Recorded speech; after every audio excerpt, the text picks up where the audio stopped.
Hi guys, ಎಲ್ಲರಿಗೂ ನಮಸ್ಕಾರ, ಸುಸ್ವಾಗತ ಇನ್ನೊಂದು ವಿಡಿಯೋದಲ್ಲಿ. ಸೊ ಇವತ್ತು ನಾವು ಹೋಗ್ತಿದ್ದೀವಿ ಒಂದು ದೇವಸ್ಥಾನ ಬಂದು ನಮ್ಮೂರಿಂದ 4 ಕಿಲೋಮೀಟರ್ ಹೋಗ್ಬೇಕು. ಈ ದೇವಸ್ಥಾನ ಬಂದು ನಮ್ಮ ಜಿಲ್ಲೆಯಲ್ಲಿ ಒಂದೇ ಒಂದು ಇರೋದು ದೊಡ್ಡದು ದೇವಸ್ಥಾನ. ಈ ದೇವಸ್ಥಾನ ಬಂದು ದೇವರು ವಿಷ್ಣು ದೇವತಾ ಅವ್ರ ದೇವಸ್ಥಾನ. ಸೊ ನಾನು ಫ್ರೆಂಡ್ ಇವಾಗ ಹೋಗ್ತಿರೋದು ಆ ದೇವಸ್ಥಾನ. ಇದು ನೋಡಿ, ಈ ದೇವಸ್ಥಾನ ಬಂದು ಫುಲ್ಲು ವಿಲೇಜ್ ಒಳಗಡೆ ಇರೋದು ಈ ಒಂದೇ ಒಂದು ದೇವಸ್ಥಾನ. ಈ ಸಮಯದಲ್ಲಿ ಪ್ರತಿ ವರ್ಷ 7 ದಿವಸವರೆಗೂ ಗೀತಾ ಭಗವತಿ ಇಲ್ಲಿ ಓದ್ತಾರೆ.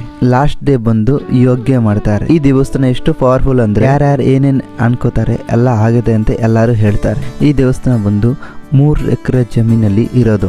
ಇದು ಒಂದು ಬರೀ ಪಬ್ಲಿಕ್ ಅವರು ಎಲ್ಲ ದಕ್ಷಿಣೆ ಕೊಟ್ಬಿಟ್ಟು ಮಾಡಿದ್ದಾರೆ. ಇದರಲ್ಲಿ ಗವರ್ಮೆಂಟ್ ಒಂದು ಪೈಸಾನು ಹಾಕಿಟ್ಟಿಲ್ಲ. ಹಿಂದಿನ ವರ್ಷದಲ್ಲಿ ಗವರ್ಮೆಂಟ್ ಕಡೆ ಆಫರ್ ಒಂದು ಬಂದೈತೆ. ಗವರ್ಮೆಂಟ್ ಹೇಳಿದ್ದಾರೆ, ನಮ್ ಗವರ್ಮೆಂಟ್ಗೆ ನೀವು ಈ ದೇವಸ್ಥಾನ ಕೊಟ್ಬಿಡಿ, ಏನೇನ್ ರೆಡಿ ಮಾಡ್ಬೇಕು ನಾವೆಲ್ಲ ಮಾಡಿರ್ತೀವಿ. ಈ ದೇವಸ್ಥಾನ ಬಂದು 7-8 ಹಳ್ಳಿ ಸೇರ್ಕೊಂಡು ನಡೆಸ್ತಿದ್ದಾರೆ ಈ ದೇವಸ್ಥಾನ. ಅದಕ್ಕೆ ಎಲ್ಲಾರು ಕಮಿಟೀಸ್ ಎಲ್ಲ ಹೇಳಿದ್ದಾರೆ, ಇಲ್ಲ ಎಷ್ಟೊತ್ತಿಗೆ ನಾವೆಲ್ಲ ರೆಡಿ ಮಾಡಿದ್ವಿ, ಸೊ ನಾವು ಅರ್ಧ ರೆಡಿ ಆದ್ಮೇಲೆ ನಿಮ್ ರೆಡಿ ಮಾಡಿಕೊಟ್ಬಿಟ್ರೆ ನಿಮ್ ಕೈಯಲ್ಲಿ ಎಲ್ಲ ಕೊಡಬೇಕು, ಸೊ ನಾವೆಲ್ಲ ಕೊಡಲ್ಲ. ಈ ದೇವಸ್ಥಾನ ಪಬ್ಲಿಸಿಟಿಯಲ್ಲಿ ಇರಲಿ ಅಂತ ಅಂದ್ಬಿಟ್ಟು ಎಲ್ಲರೂ ಮಾತಾಡ್ಕೊಂಡಿದ್ದಾರೆ. ಸೊ ನಮ್ಮ ಕಡೆ ಇದನ್ನು ನಾವು ವಿಷ್ಣು ದೇವ ಮಂದಿರ್ ಅಂತ ಅಂತೀವಿ ನಮ್ಮ ಭಾಷೆಯಲ್ಲಿ. ನಮ್ಮ ವಿಷ್ಣು ದೇವಸ್ಥಾನದಲ್ಲಿ 12 ವರ್ಷ ಆದ್ಮೇಲೆ ಒಂದು ಹೋಮ ಮಾಡ್ತಾರೆ.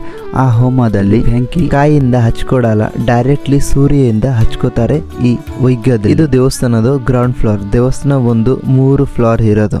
ಸೊ ಹಳ್ಳಿಯಲ್ಲಿ ಈ ದೇವಸ್ಥಾನ ಒಂದು 200 ವರ್ಷ ಮೇಲೆ ಇರೋದು ಈ ದೇವಸ್ಥಾನ. ಸೊ ನಾವು ಹಾಗೆ ಪೂಜೆ ಮಾಡಕ್ ಬಂದಿದ್ವಿ, ಬಟ್ ಲೇಟ್ ಆಗುತ್ತೆ ಅಂತ ಅಂದ್ಬಿಟ್ಟು ನಾವು ಹಾಗೆ ದಕ್ಷಿಣ ಮತ್ತೆ ಪ್ರಸಾದ ಅಲ್ಲಿ ಕೊಟ್ಬಿಟ್ಟು ಪೂಜೆಗೆ ಏನೇನು ಬೇಕಾಗಿರೋದು ಮನೆ ಇವಾಗ ಹೋಗ್ತಾ ಇದ್ದೀವಿ. ಸೊ ಹೇಗಿತ್ತು ವಿಡಿಯೋ, ಲೈಕ್ ಮಾಡಿ, ಶೇರ್ ಮಾಡಿ. ಸೊ ನಮ್ಮ ಚಾನೆಲ್ ಬೆಂಗಳೂರು ಹುಡುಗ ಬ್ಲಾಗ್ಸ್ನ ಸಬ್ಸ್ಕ್ರೈಬ್ ಮಾಡಿ. ಫೇಸ್ಬುಕ್ಕಿಂದ ನೋಡ್ತಿದ್ರೆ ಫೇಸ್ಬುಕ್ ಹಾಗೇನ ಫಾಲೋ ಮಾಡಿ.